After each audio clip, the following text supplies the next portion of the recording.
स्त्री की खोज।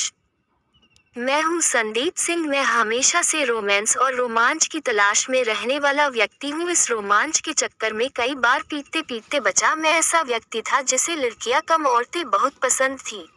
अगर सीधे सीधे तौर पर कहूँ तो मुझे भाभियाँ बहुत पसंद थी और मैं हमेशा ऐसी भाभियों की तलाश में रहता था जिससे मेरा रडा मैच हो जाए और जिसे वो सुख नहीं मिल पा रहा हो जो उसके पति से उसे मिलना चाहिए था। मुझ में शर्म नाम की चीज नहीं थी, क्योंकि बहुत पहले शर्म मेरे अंदर से रंभा भाभी ने खत्म कर दिया था, पर उनके पति के ट्रांसफर के कारण वो जमशेदपुर से चली गई और मुझे मेरी तलाश फिर से शुरू करनी पड़ी।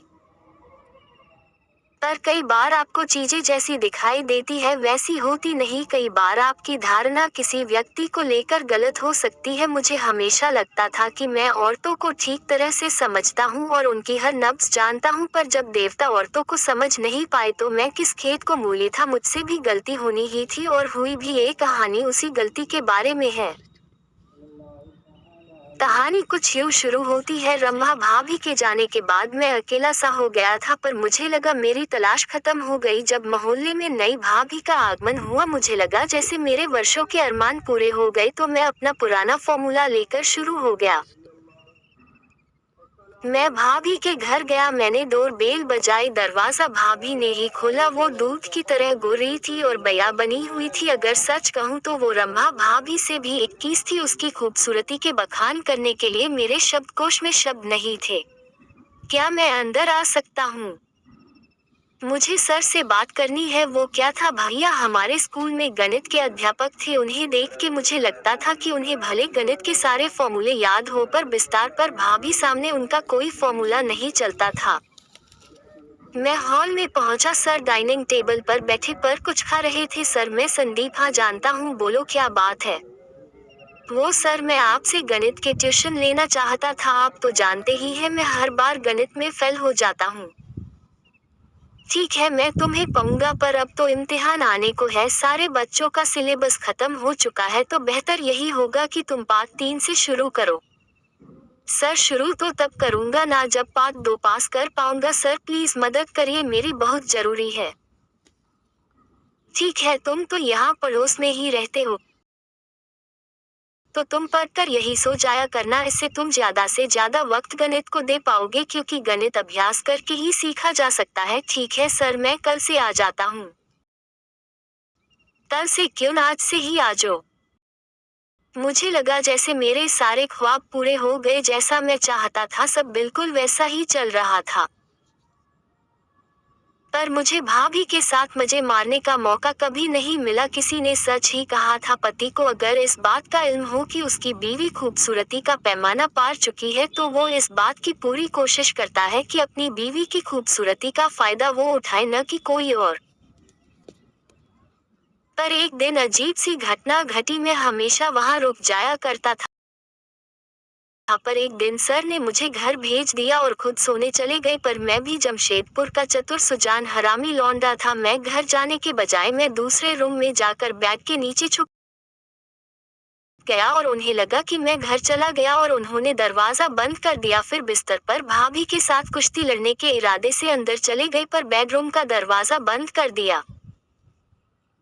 पर मैं भी कहाँ मानने वाला था। मैंने अंदर का नजारा करने के इरादे से दरवाजे के करीब गया और की होल से अंदर का नजारा करने की कोशिश करने लगा, पर कुछ नजर नहीं आ रहा था। तभी कुंडी खुलने की आवाज आई। मैं भी दूसरे बेडरूम की तरफ लपका, पर मेरे कदमों से कोई चीज टकराए और मैं जमीन पर जा गिरा। तभी बेडरूम का दरवाजा खुला और भाभी ने बाहर कदम रखा। हॉल में धीमी रोशनी थी, पर इतनी थी कि सब कुछ देखा जा सके। भाभी ने मुझे देखा। मुझे लगा कि अब वो चीखेगी और मेरा जुलूस यहाँ से निकलेगा, पर ऐसा न हुआ। वो न चीखी और न ही कुछ बोली। अब मैं समझ चुका था कि भाभी मेरे रडा में आ चुकी थी। वो आगे बढ़ी और मुझे बाहर का रास्ता दिखाया। अगले दिन मैं एक्शन के लिए तैयार था। सर ने मुझे लगभग 1 बजे तक पाया और आगे पने को कहकर चले गए। मैं भी भाई के आने का इंतजार करने लगा।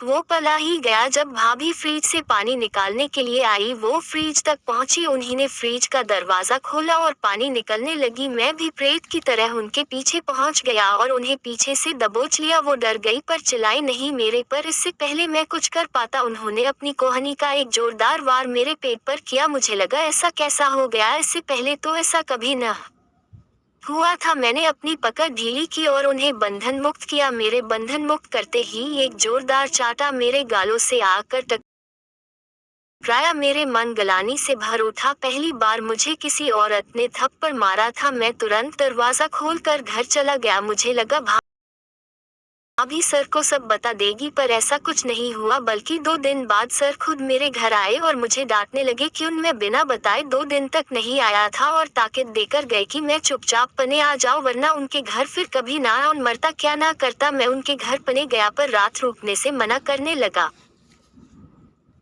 तब भाभी बोली तुम जब तक चाहो तब तक पढ़ सकते हो, और बोली संदीप देखो मैं जानती हूँ कि तुम उस दिन के लिए शर्मिंदा हो, पर मेरी एक बात गांठ बांध लो,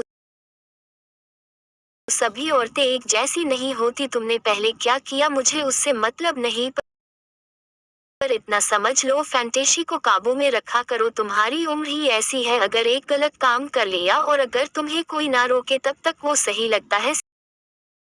सेक्स एक प्राइवेट चीज किसी भी औरत के लिए। अगर दूसरी औरतें तुम्हारे साथ हम बिस्तर हो जाए तो इसका बिल्कुल ये मतलब नहीं कि बाकी औरतें भी वैसे ही है। मैंने उस दिन तुम्हें जब हॉल में पका तो ये सोचकर छोड़ दिया कि अगर मैं कोई भी कदम उस वक्त उठाती तो तुम्हारी पढ़ाई पर असर होता और शायद तुम फिर फेल हो जाते, इसलिए मैंने उस दिन कुछ नहीं किया। पर तुमने इसे मेरी मंजूरी समझी। देखो संदीप, पढ़ाई ठीक से करोगे तो नौकरी अच्छी मिलेगी, और नौकरी अच्छी तो बीवी भी अच्छी ही मिलेगी। मैं बस मुस्कुराया और हाँ, उस बार मैं गणित में पास हो गया। तन के भूगोल से परे एक स्त्री के मन की गांठें खोलकर कभी पढ़ा है तुमने उसके भीतर का खौलता इतिहास? अगर नहीं तो फिर जानते क्या हो तुम रसोई और बिस्तर के गणित से परे एक स्त्री के बारे में।